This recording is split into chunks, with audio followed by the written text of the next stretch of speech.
hot day in Beijing. The sky is overcast. Grey clouds mixed with pollutants form a gas chamber till the horizon and beyond. This is a good day in China. Xi Jinping in his presidential palace. He sips on green tea. It's too hot for him.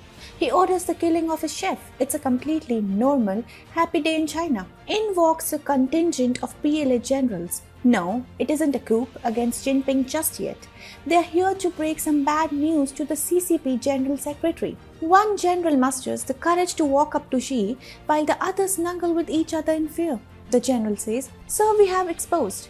"How?" Xi asks. "Our missiles, sir, they don't work. The missile makers have spoken to the media. They have told the world how our missiles are worth paper airplanes. This is horrifying. What do I fire on India now? And in Taiwan? And on Japan? You rascals, you're good for nothing. Get out of my sight before I kill you all."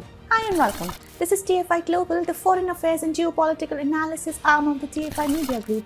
I am your host Isha, and in this video, I will tell you how defense contractors within China have taken upon themselves the job of exposing China's military might. Let's begin. In order to sustain China's ambitions of global domination, the communist nation is required to continuously flex its non-existent muscles. Recently, it was reported that China had tested 2 new hypersonic weapons that could travel at more than 5 times the speed of sound, a development a senior US commander described as very significant. So, China is really raising eyebrows around the world with its latest moves, but the world community is not bereft of hilarious intel of its own. In fact, media reports now reveal how defense contractors within China have taken upon themselves the job of exposing China's military might and making a joke out of their country.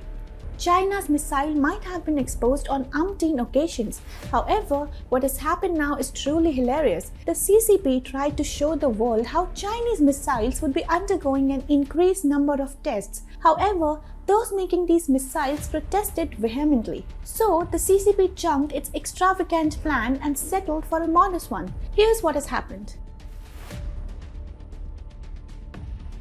According to a report by South China Morning Post, China has increased the number of test flights its missile must undergo before they enter mass production in an effort to improve reliability. New air-to-air missiles previously had to take 8 tests where they hit a moving target to prove their worth, a requirement that has now risen to 15. The report added that when coupled with other tests, for example, checking its resilience against electromagnetic pulse attacks, the new missile will have to undertake around 20 tests. According to a paper published by military researcher Li Zhensheng and colleagues with the China Airborne Missile Academy in Luoyang, some problems such as unsatisfactory equipment delivery and unstable quality have surfaced. They added that the CCP wants these problems resolved before the mass production of said missiles. Interestingly, the Chinese regime came up with 2 proposals and was putting its weight behind the second one.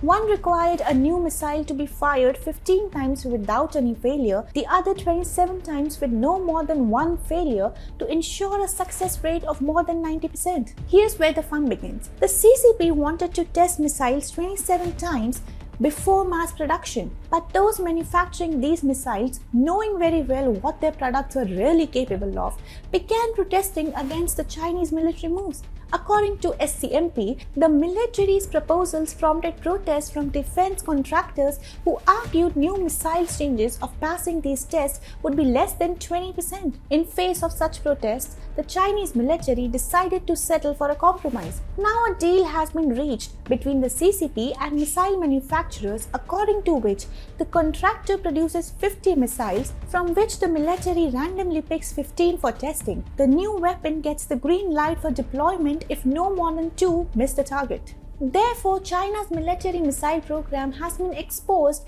like never before, and coming from the horse's mouth, the PLA has suffered a tremendous setback. Its propaganda has fallen flat, and the world now knows the reality of Chinese missiles.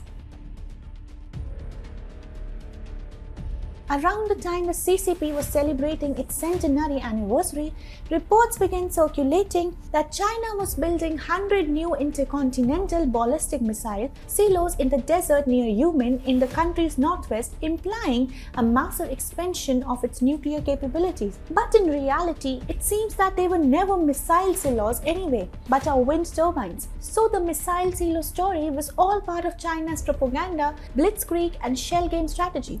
Here's the deal with China. It is a paper dragon. Its military might is, of course, projected as gigantic. However, below all the grandeur rests the fact that Chinese men and machines are simply unreliable, weak, and break down easily. The situation with the PLA is so grim that China today trusts lifeless weapons and machines more than it trusts its soldiers, who, by the way, suffer from an excessive masturbation addiction.